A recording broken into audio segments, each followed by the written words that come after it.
கொண்டு வர முடியாது. சட்டசபையிலேயே பண்பாடு கொண்டு வர முடியாது. அப்படி இருக்கிற போது சட்டத்தின் மூலம் எப்படி ஒரு பண்பாட்டை நிலைநாட்ட முடியும்? நான் ஒரு சம்பவம் சொல்வது உண்டு. அம்மா எம்.எஸ். சுப்புலட்சுமி அவர்களுக்கு மிகப்பெரிய மத்திய அரசு விருது கிடைத்த போது பெரிய பாராட்டு விழா சென்னையிலே ஏற்பாடு செய்திருந்தார்கள். எம்.எஸ். சுப்புலட்சுமி அவர்களுக்கு பல குருநாதர்கள் உண்டு என்றாலும் செம்மங்குடி சீனிவாச ஐயர் கொஞ்சம் கூட இருந்து பாடம் சொல்லிக் கொடுத்த ஒரு குருநாதர் செம்மங்குடி சீனிவாச ஐயர். அதனால அவரை தலைவராக போட்டு எம்.எஸ். சுப்புலட்சுமிக்கு பாராட்டு விழா.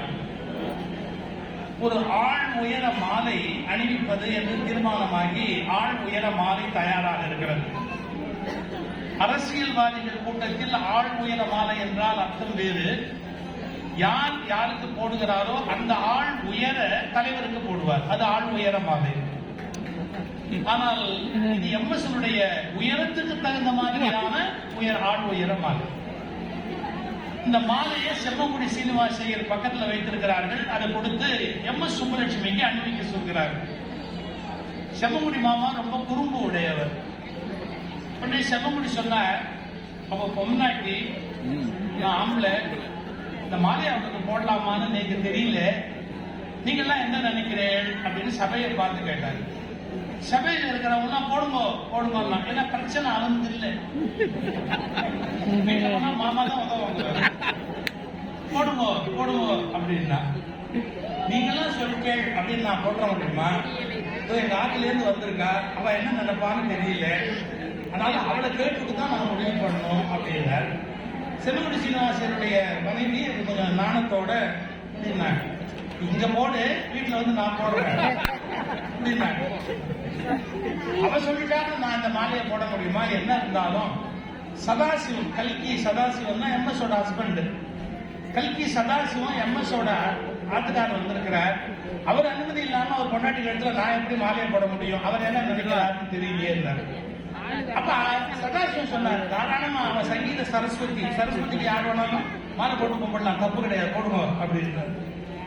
சரி, சதாசிவம் சொல்லிட்டாரு, நான் போட்ட முடியுமா? எம்.எஸ். அனுமதிக்கிறாளா இல்லையான்னு எனக்கு தெரியாது.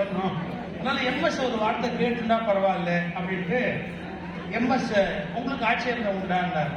எம்.எஸ்.க்கு வெட்கம், அப்படியே அவங்க தலையை அப்படியே போட்டு இப்படி தலையாட்டினாங்க. தனக்கு ஒன்றும் ஆட்சேபனை இல்லைங்கிறதுக்காக இப்படி தலையாட்டினாங்க. இதுக்கப்புறம் செம்மங்குடி சொன்னாரு, இவ்வளவு பேர் ஒத்துனுட்டா, எங்க அதிகாரி ஒத்துனுட்டா, எம்.எஸ். ஒத்துனுட்டா, சதாசி ஒத்துனுட்டா, ஆனாலும் என் மனசு ஒத்துக்கல சொல்லிட்டு அடுத்த வார்த்தை சொன்னார், ஏதோ ஒண்ணு என்ன தடுக்கிறது, அதனால சதாசிவம் அவர்களை இந்த மாலையை அணிவிப்பதற்கு அழைக்கிறேன் அப்படின்னு சொல்லி அந்த மாலையை சதாசிவம் கையில கொடுத்து எம்.எஸ். கழுத்துல போட சொன்னார். அவர் சொன்ன வார்த்தை அப்படியே சொல்ற, ஏதோ ஒண்ணு என்ன தடுக்கிறதுன்னு சொன்னாரு. அதற்குத்தான் பண்பாடு என்று பெயர். அது சட்டங்களில் எழுதப்பட்டிருக்காது, நூல்களில் எழுதப்பட்டிருக்காது, இந்திய அரசியல் அமைப்பு சட்டத்தில் குறிப்பிடப்பட்டிருக்காது. ஆனால் அதை மீறுவதற்கு நமக்கு தைரியம் வராது. அந்த மரபுகளில் இருந்து மாறி சிந்திப்பதற்கு நம்முடைய மனம் தைரியம் கொடுக்காது. அந்த மாதிரியான ஒரு பாரம்பரியத்தை பாதுகாப்பதிலே நகரத்தாருக்கு எந்த ஒரு தனித்த குணம் உண்டு. எல்லாரும் கல்யாண மண்டபம் பெருசா கட்டுவாங்க, வீடு சின்னதா கட்டுவாங்க. வீட்டையே கல்யாண மண்டபமா கட்டின ஒரே பெரிய அளவில் வீடு கட்டி, ஆனா இங்க இருக்க மாட்டீங்க, எல்லா கலவுல இருக்கீங்க.